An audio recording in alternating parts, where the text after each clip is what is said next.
जय हिंद दोस्तों, मैं मोहित कुमार आपका स्वागत करता हूं अपने एजुकेशन प्लेटफॉर्म शिक्षा संगम 24 पर। दोस्तों, हमारी इतिहास की एक सीरीज चल रही थी जिसमें पिछली 2 क्लासेस में हम बात कर चुके हैं पुरातात्विक स्रोतों के बारे में, जिनमें सिक्कों के बारे में अध्ययन हमने पिछली वाली क्लास में किया था। तो दोस्तों, इसी श्रृंखला को आगे बढ़ाते हुए आज पुरातात्विक स्रोतों की श्रृंखला में हम बात करने वाले हैं अभिलेख की। दोस्तों, अभिलेख क्या होते हैं? अभिलेख प्राचीन शासकों द्वारा जारी किए गए डॉक्यूमेंट्स होते हैं। दोस्तों, ये जो अभिलेख होते हैं ये पेपर वगैरह पे ना लिखकर ऐसी ठोस चीज़ों पर लिखे जाते हैं जो हो सकता है पत्थर हो या धातु भी हो सकती है। दोस्तों, अभिलेखों का मकसद ये होता था कि प्राचीन काल के शासक अपने कुछ संदेश या अपने कुछ प्रजाओं के लिए जानकारी देने के लिए इसका इस्तेमाल किया करते थे। दोस्तों, आइए बात करते हैं फिर अभिलेखों के बारे में। तो सबसे पहले देख लेते हैं कि अभिलेखों के अध्ययन को क्या कहा जाता है। दोस्तों, एक बार क्वेश्चन आया हुआ है कई बार ये कि अभिलेखों का अध्ययन को क्या कहा जाता है। तो दोस्तों, अभिलेखों के अध्ययन को कहा जाता है एपिग्राफी या हिंदी में पुरालेखा शास्त्र। दोस्तों, अभिलेख जैसा कि मैंने बताया है ये पत्थर या धातु जैसी किसी ठोस वस्तु पर लिखे जाने वाले डॉक्यूमेंट्स थे।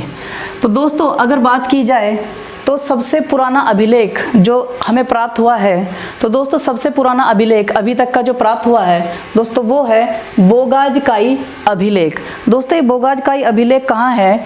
तो बोगाजकाई अभिलेख एशिया माइनर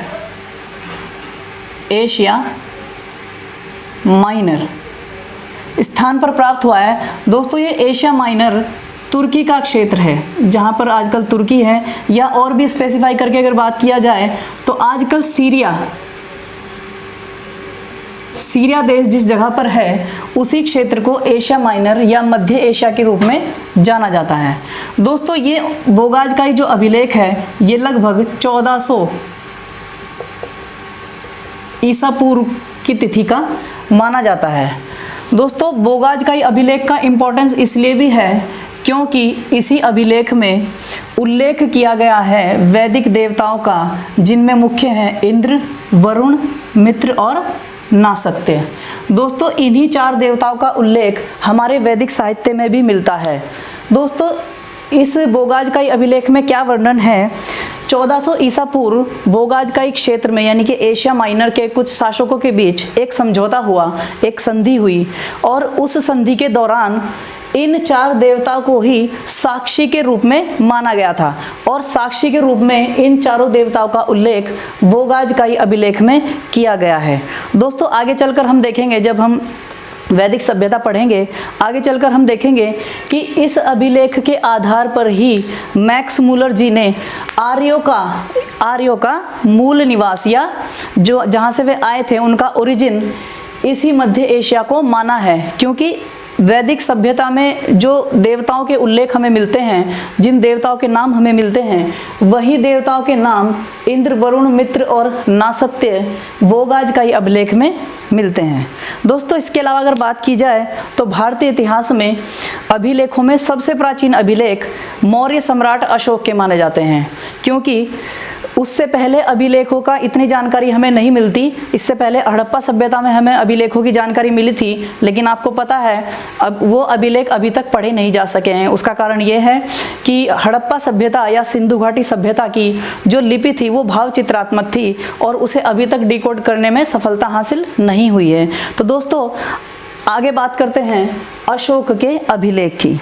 दोस्तों, अशोक वह शासक थे, वह सम्राट थे जिन्होंने अपने जीवन काल में सबसे ज़्यादा अभिलेखों को उकेरवाया था।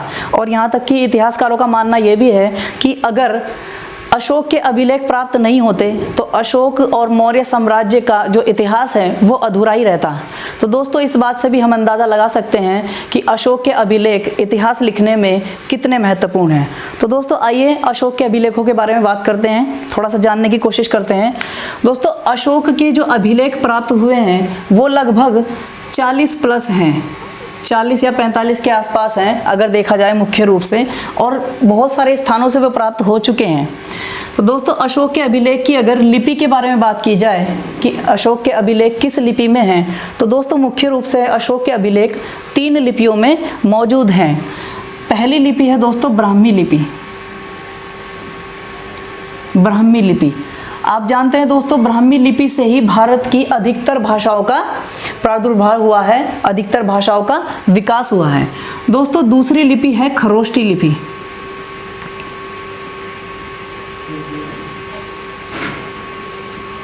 खरोष्टी लिपि दोस्तों एक और लिपि के प्रमाण हमें मिलते हैं अशोक के लेखों में, अरमाइक लिपि। अरमाइक लिपि दोस्तों ये अरमाइक लिपि ईरानियन या यूनानी लिपि भी है।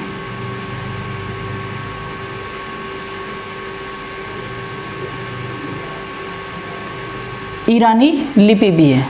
दोस्तों ब्राह्मी लिपि में सर्वाधिक अभिलेख प्राप्त किए गए हैं।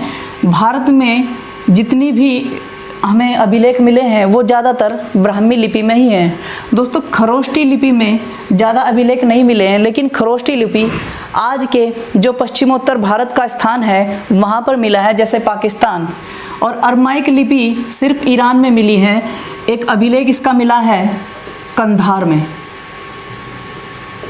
जो अरमाइक लिपि में है। दोस्तों आइए बात कर लेते हैं कि अशोक के अभिलेखों को कितने तरीके से बांटा जा सकता है। तो दोस्तों अशोक के अभिलेखों को 3 प्रकार से बांटा जा सकता है। जो लेख शिलाओं पर लिखे गए हैं उन्हें शिलालेख कहा जाता है। कुछ ऐसे लेख हैं जो स्तंभों पर लिखे गए हैं, यानी कि पिलर्स पर लिखे गए हैं, उन्हें स्तंभ लेख कहा जाता है। और कुछ लेख ऐसे हैं जो गुफाओं में लिखे गए हैं, जिनकी प्राप्ति गुफाओं से हुई है, तो उन्हें गुहा लेख या कैविटी एनक्रिप्शन कहा जाता है। तो दोस्तों उदाहरण के साथ समझते हैं शिलालेख। दोस्तों शिलालेखों की संख्या लगभग 14 है, जो बड़े शिलालेख हैं। वैसे छोटे छोटे शिलालेख और भी हैं, लेकिन अशोक के जो सबसे बड़े लेख माने जाते हैं शिलालेख, तो उनकी संख्या लगभग 14 है, जिनका जिक्र हम अभी एक लिस्ट बनाकर करने वाले हैं। उदाहरण के तौर पर मास्की का शिलालेख और गुर्जरा का शिलालेख। दोस्तों मास्की का शिलालेख रायचूर जो कर्नाटक में है, कर्नाटक राज्य में है, वहाँ से प्राप्त हुआ है। और गुर्जरा का अभिलेख मध्य प्रदेश से प्राप्त हुआ है। उसी तरह से दोस्तों स्तंभ लेख या पिलर्स की अगर बात की जाए तो उसका उदाहरण है दिल्ली टोपरा। दोस्तों दिल्ली टोपरा का जो स्तंभ लेख है, पहले ये दिल्ली में नहीं था। फिरोज शाह तुगलक वंश, जो दिल्ली सल्तनत का तुगलक वंश का शासक था, फिरोज शाह तुगलक, वह इसे सहारनपुर से दिल्ली लेकर आया था दोस्तों। उसी तरह से दोस्तों एक स्तंभ लेख है प्रयाग लेख। प्रयाग इलाहाबाद का ही दोस्तों नाम है। इलाहाबाद का ही नाम अभी पिछले कुछ ही सालों में चेंज किया गया है यूपी गवर्नमेंट के द्वारा। प्रयाग अभिलेख या स्तंभ लेख इलाहाबाद में है। दोस्तों पहले ये ओरिजिनली इलाहाबाद में नहीं था। अकबर, आप जानते हो मुगल शासक सम्राट अकबर कौशाम्बी से इसे इलाहाबाद में लेकर आया था। दोस्तों कौशाम्बी में था पहले ये, लेकिन अकबर इसको कौशाम्बी से उठाकर इलाहाबाद ले आया था। दोस्तों अगर बात की जाए गुहा लेख या कैविटी इंस्क्रिप्शन की, तो ये गुफाओं में लेख मिले गए हैं। दोस्तों बराबर की गुफा, ये बिहार में पड़ती है। बिहार, ये माना जाता है कि अशोक ने बिहार के बराबर की पहाड़ियों को काटकर 3 गुफाओं का निर्माण किया है। दोस्तों उनमें पहली गुफा है सुदामा, और दूसरी है कर्ण चौपार, और तीसरी गुफा है विष्णु झोंपड़ी। दोस्तों ऐसे अभी मिले हैं सबूत हमें कि इन तीनों ही गुफाओं को आजीवक संप्रदाय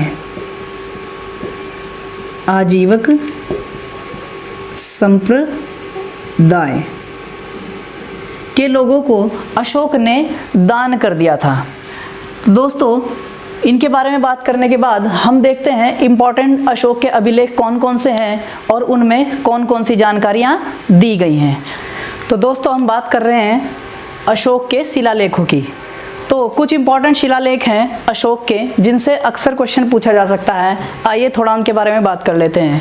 तो दोस्तों अशोक के महत्वपूर्ण शिलालेख, इनकी अगर मैं खोज की बात करूं तो शिलालेखों की खोज मिस्टर टी पेंथेलर ने की थी 1750 ईस्वी में। और अशोक के शिलालेखों को पढ़ने में सबसे पहले जो सफल हुए वह थे जेम्स प्रिंसेप। इन्होंने 1837 में ब्राह्मी लिपि को पढ़ने में सफलता प्राप्त की थी। तो दोस्तों आइए देखते हैं कुछ इंपॉर्टेंट शिलालेख हैं। तो अशोक के शिलालेखों को हम बेसिकली दो तरह से बांट सकते हैं, एक है दीर्घ शिलालेख और दूसरे हैं लघु शिलालेख। दीर्घ शिलालेख का मतलब ये है कि उसमें थोड़ा सा डेटा ज़्यादा है और वो थोड़े बड़े शिलालेख हैं। कंपेरेटिवली लघु शिलालेखों में थोड़ा कम डेटा मिलता है। आइए पहले देख लेते हैं दीर्घ शिलालेखों को।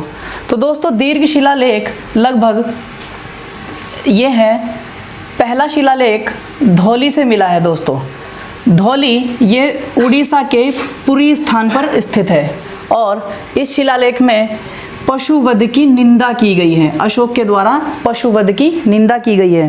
दोस्तों उस समय ऐसा होता था कि जब भी कोई फंक्शन आयोजित किया जाता था, बड़ा कोई कर्मकांड किया जाता था, तो अक्सर पशुओं की बलि दी जाती थी। लेकिन दोस्तों आप जानते हैं कि अशोक ने कलिंग युद्ध के बाद जो 261 ईसा पूर्व में हुआ था, अहिंसा को अपना लिया था और हिंसा का त्याग कर दिया था। तो कहीं ना कहीं इस हिंसा को रोकने के लिए अशोक ने पशुवध की निंदा की थी। उसके अलावा दोस्तों दूसरा और तीसरा अभिलेख शाहबाजगढ़ी और मानसेहरा से प्राप्त हुआ है। दोस्तों शाहबाजगढ़ी पेशावर पाकिस्तान में स्थित है और मानसेहरा हजारा पाकिस्तान में स्थित है। दोस्तों इसमें पेशावर वाले में चिकित्सा और वृक्षारोपण का जिक्र किया गया है। अशोक ने उसमें लिखा है कि मैंने पशुओं के लिए और मनुष्यों के लिए चिकित्सालयों की स्थापना कर दी है और साथ ही वृक्षारोपण का भी जिक्र किया गया है। दोस्तों मानसेहरा के हजारा में जो अभिलेख मिला है शिलालेख, उसमें नम्रता से पेश आने की बात की गई है और मितव्ययता अर्थात कम खर्च करने की बात की गई है। दोस्तों यहाँ से एक इम्पॉर्टेंट पॉइंट नोट करने वाला है कि इन दोनों की लिपि खरोष्टी लिपि है।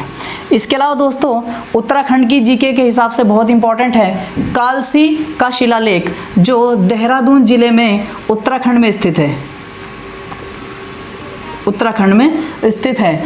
दोस्तों यहाँ से एक और क्वेश्चन बन सकता है कि किन नदियों के संगम पर है। तो दोस्तों ये यमुना और टोंस, इन दो नदियों के संगम पर स्थित है। दोस्तों इनकी खोज की थी फॉरेस्ट नाम के व्यक्ति ने। ये पूछा जा सकता है। इसके अलावा जौगढ़ का अभिलेख, जो जौगढ़ उड़ीसा से प्राप्त हुआ है। दोस्तों इसमें प्रजा के लिए पुत्रवत व्यवहार की बात की गई है कि अपनी प्रजा के लिए पुत्रवत व्यवहार करना चाहिए। अशोक ने अपनी प्रजा को पुत्र के समान प्रिय माना है। दोस्तों इसके अलावा कुछ और इम्पोर्टेंट है। सोपारा पालघर महाराष्ट्र से मिला है शिलालेख। एराईगुड़ी करनूल आंध्र प्रदेश से मिला है। इसमें सह अस्तित्व की बात की गई है। दोस्तों एक गिरनार जूनागढ़ जो गुजरात में पड़ता है, काठियावाड़ के जूनागढ़ में मिलता है, यहाँ से गिरनार अभिलेख की प्राप्ति हुई है या गिरनार शिलालेख की प्राप्ति हुई है। दोस्तों शिलालेख, लघु शिलालेख के बारे में थोड़ी सी बात कर लेते हैं। लघु शिलालेख तो इनमें एक है मास्की और भाब्रू। दोस्तों मास्की जो शिलालेख है वो कर्नाटक के रायचूर जिले से प्राप्त हुआ है और भाब्रू शिलालेख ये राजस्थान के जयपुर से प्राप्त हुआ है। इसके अलावा दोस्तों गुर्जरा का शिलालेख कटनी मध्य प्रदेश के क्षेत्र से प्राप्त हुआ है। और साथ ही दोस्तों एक सहसा राम जगह पड़ती है शाहाबाद बिहार में, यहाँ से भी एक शिलालेख की प्राप्ति हुई है। दोस्तों इसके अलावा अशोक के शिलालेखों में बहुत इंपॉर्टेंट और सबसे ज़्यादा पूछा जाने वाला क्वेश्चन है कि कलिंग युद्ध का वर्णन किस लेख में किया गया है। कलिंग युद्ध दोस्तों 261 ईसा पूर्व में कलिंग राज्य वर्सेस अशोक, इन दोनों के बीच में ये युद्ध हुआ था 261 ईसा पूर्व में, और इस युद्ध का उल्लेख 13वें शिलालेख में मिलता है। दोस्तों सबसे ज़्यादा रिपीट होने वाला क्वेश्चन यही है कि कलिंग युद्ध का वर्णन अशोक के कितने नंबर के शिलालेख में मिलता है। तो दोस्तों 13वें शिलालेख के वर्णन में कलिंग युद्ध हमें मिल जाता है, और ये युद्ध कलिंग और अशोक के बीच में हुआ था। कलिंग राज्य का राजा संभवतः नंदराज उस समय था। और दोस्तों यही युद्ध ऐसा था जिसमें लाखों की संख्या में नरसंहार किया गया था, और इस नरसंहार से अशोक का हृदय परिवर्तित हो गया था, और अशोक ने हिंसा का त्याग कर दिया गया था, और बौद्ध धर्म को अपना लिया था। बौद्ध धर्म की दीक्षा ग्रहण कर ली थी, और बौद्ध धर्म की दीक्षा जिन्होंने दी थी उनका नाम था उपगुप्त।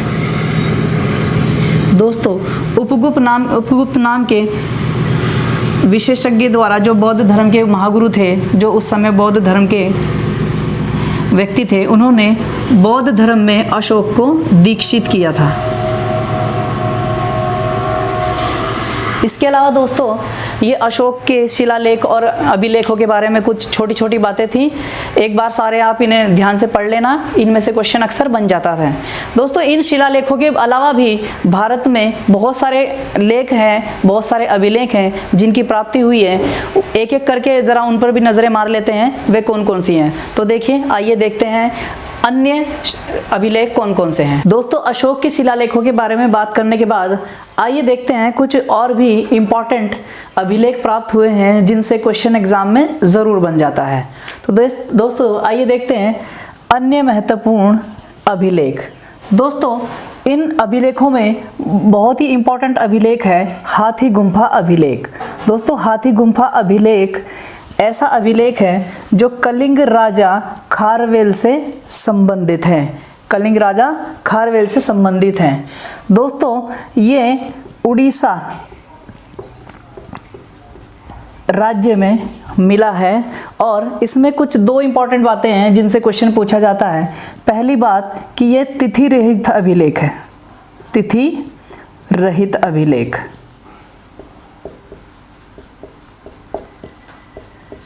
मतलब इस पर कोई डेट नहीं लिखी हुई है, इसलिए इसे तिथि रहित अभिलेख कहा जाता है।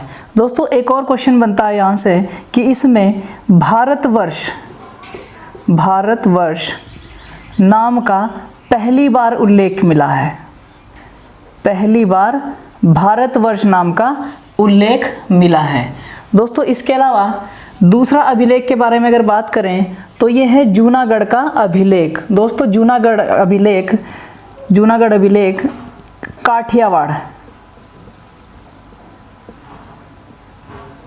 काठियावाड़ जो गुजरात में पड़ता है, गुजरात में काठियावाड़ में जूनागढ़ अभिलेख की प्राप्ति हुई है। और ये अभिलेख रुद्रदमन जो एक शक शासक थे उनसे संबंधित है, और इसमें ये उल्लेख किया गया है कि सुदर्शन झील की मरम्मत की गई है। दोस्तों सुदर्शन झील की मरम्मत का उल्लेख जूनागढ़ अभिलेख में मिलता है, जो रुद्रदमन शासक से संबंधित है, जो शक वंश के शासक थे।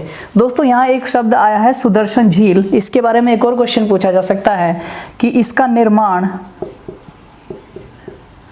इसका निर्माण किसने किया था। तो दोस्तों सुदर्शन झील का निर्माण किया गया था पुष्यगुप्त वैश्य के द्वारा। पुष्यगुप्त वैश्य के द्वारा, जो चंद्रगुप्त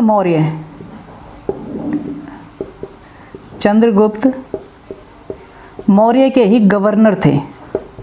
दोस्तों इनके द्वारा सुदर्शन झील का निर्माण किया गया था, और इसकी मरम्मत की गई थी रुद्रदमन के द्वारा। ये बात जूनागढ़ अभिलेख से पता चलती है। दोस्तों इसके अलावा एक प्रयाग प्रशस्ति अभिलेख मिला है जो हरिशेन के द्वारा लिखा गया है। दोस्तों हरिशेन कौन थे? समुद्रगुप्त के मंत्री थे। समुद्रगुप्त गुप्त वंश के बहुत ही प्रतापी शासक हुए हैं, जिन्हें बहुत ही विश्व विजेता माना जाता है। काफ़ी इन्होंने विजय प्राप्त की थी और ये समुद्रगुप्त के मंत्री थे हरिसेन, और इन्हीं के द्वारा प्रयाग प्रशस्ति अभिलेख की रचना की गई थी, जिसमें समुद्रगुप्त के बारे में जानकारी प्राप्त होती है। दोस्तों इसके बाद देखते हैं ऐहोल अभिलेख। ऐहोल अभिलेख पुलकेशिन द्वितीय से संबंधित है। दोस्तों ये पुलकेशिन द्वितीय चालुक्य राजा हुए हैं, चालुक्य, और चालुक्यों में भी बादामी के चालुक्य, बादामी के चालुक्य शासक थे एक पुलकेशिन द्वितीय। उनके बारे में ऐहोल अभिलेख से हमें पता चलता है। और दोस्तों ऐहोल अभिलेख कहाँ है? तो ऐहोल अभिलेख कर्नाटक में पड़ता है, कर्नाटक के बीजापुर में। दोस्तों इसमें जानकारी दी गई है कि पुलकेशिन द्वितीय जो चालुक्य शासक थे और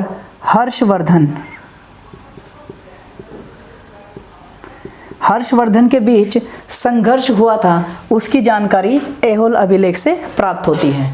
दोस्तों अगला अभिलेख है इंपॉर्टेंट, ग्वालियर का अभिलेख, जो राजा भोज से संबंधित है। दोस्तों कई बार क्वेश्चन में पूछा गया है कि राजा भोज से संबंधित अभिलेख कौन सा अभिलेख है? तो ग्वालियर का अभिलेख।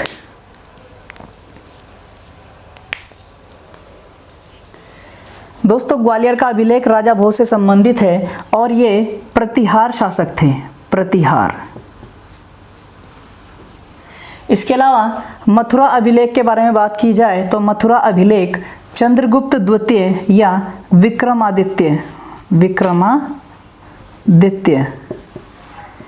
चंद्रगुप्त विक्रमादित्य से संबंधित है, जो गुप्त वंश के ही प्रतापी शासक हुए हैं। समुद्रगुप्त के पुत्र ही थे ये।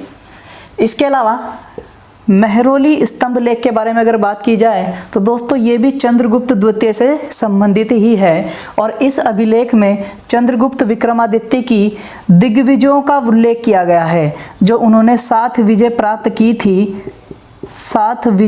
की थी। उन्हीं विजयों का उल्लेख मेहरौली स्तंभ लेख में किया गया है। दोस्तों एक और इम्पॉर्टेंट अभिलेख है भीतरी स्तंभ लेख, जो गाजीपुर में मिला है। और दोस्तों ये स्कंदगुप्त से संबंधित है, ये भी गुप्त वंश के ही शासक थे। तो स्कंदगुप्त से संबंधित है और इसमें स्कंदगुप्त और हूणों के बीच में संघर्ष का वर्णन किया गया है। तो दोस्तों भीतरी स्तंभ लेख से क्वेश्चन पूछा जाता है कि स्कंदगुप्त और हूण के संघर्ष की जानकारी किस अभिलेख से प्राप्त होती है? तो दोस्तों वो भीतरी स्तंभ लेख से प्राप्त होती है। इसके अलावा बहुत इंपॉर्टेंट अभिलेख एक और है ऐरण का अभिलेख। दोस्तों ऐरण का अभिलेख ये मध्य प्रदेश से प्राप्त हुआ है। एक जगह है सागर, मध्य प्रदेश में एक जगह है सागर, वहाँ से ऐरण अभिलेख प्राप्त हुआ है। और ऐरण अभिलेख में भी 2 अभिलेख प्राप्त हुए हैं।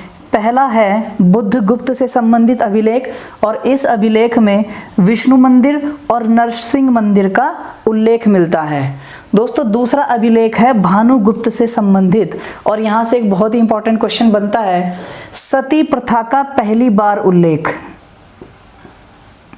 पहली बार भारत के इतिहास में सती प्रथा का पहली बार उल्लेख ऐरण अभिलेख से मिलता है, जो भानुगुप्त से संबंधित है। और दोस्त में इसमें लिखा गया है कि पहली बार सती प्रथा का जिक्र किया गया है। और आप जानते हो भानुगुप्त के एक मंत्री थे जिनका नाम था गोपराज। दोस्तों भानुगुप्त के एक मंत्री थे, उनका नाम था गोपराज, और ये भानुगुप्त के साथ ही एक युद्ध के दौरान वीरगति को प्राप्त हो गए थे।